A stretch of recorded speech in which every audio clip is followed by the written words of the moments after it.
Bermuda त्रिकोण के संबंध में सबसे अधिक रहस्यमयी घटना को बैकवॉट मैरी सेलेस्ट नामक जहाज के साथ जोड़कर देखा जाता है। 5 नवंबर 1872 को ये जहाज न्यूयॉर्क से जिनोआ के लिए चला, लेकिन वहां कभी नहीं पहुंच पाया।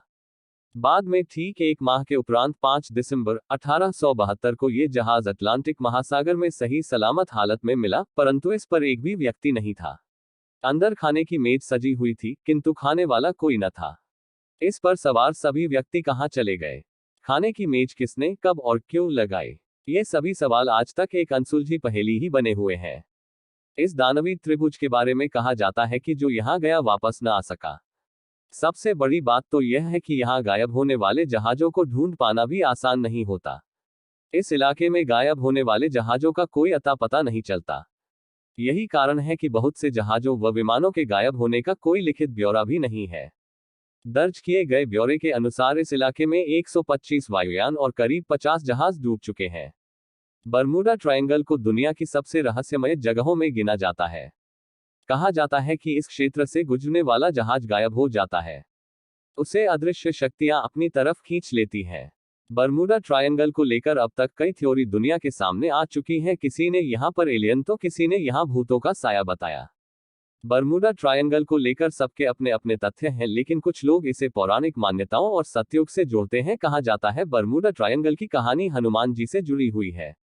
बरमूडा ट्रायंगल का पता लगाने के लिए कई महान वैज्ञानिकों ने प्रयास किया, लेकिन वह हर बार असफल ही रहे। वास्तव में बरमूडा ट्रायंगल कोई जगह नहीं है, बल्कि यह प्यूर्टोरिको, फ्लोरिडा और बरमूडा इन तीनों को आपस में जोड़ने वाली रेखाओं का स्थान है, जो कि समुद्र के बीचों बीच स्थित है।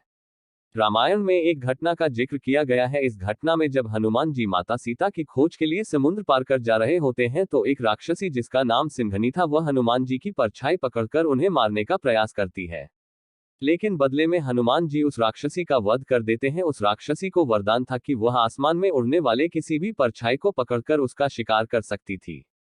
कहा जाता है कि उस राक्षसी की शक्तियां ही बरमूडा ट्रायंगल में कैद है, उसी के चलते ही ऐसा होता है।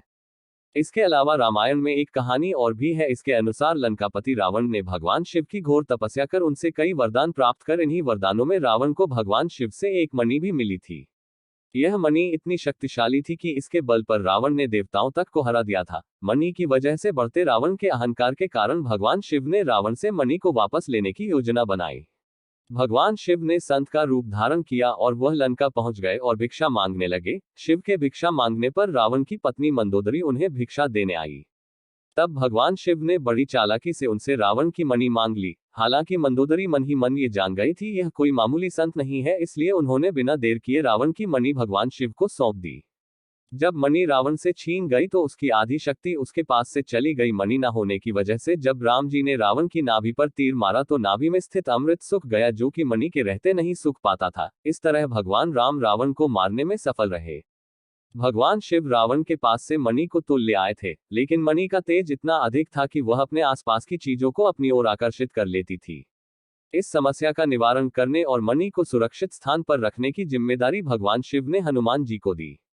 हनुमान जी ने उस मणि को अटलांटिक महासागर के अंदर गहरे पानी में रख दिया। कुछ लोगों का कहना है जहां यह मणि रखी हुई है वह कुछ और नहीं बल्कि बरमूडा ट्रायंगल ही है। किंवदंतियों के मुताबिक मणि के तेज की वजह से ऊपर से गुजरने वाले विमान समुद्र की ओर आकर्षित हो जाते हैं और समुद्र में समा जाते हैं। मणि में सब कुछ अपनी ओर आकर्षित करने की क्षमता थी, शायद इसीलिए ऐसा होता है।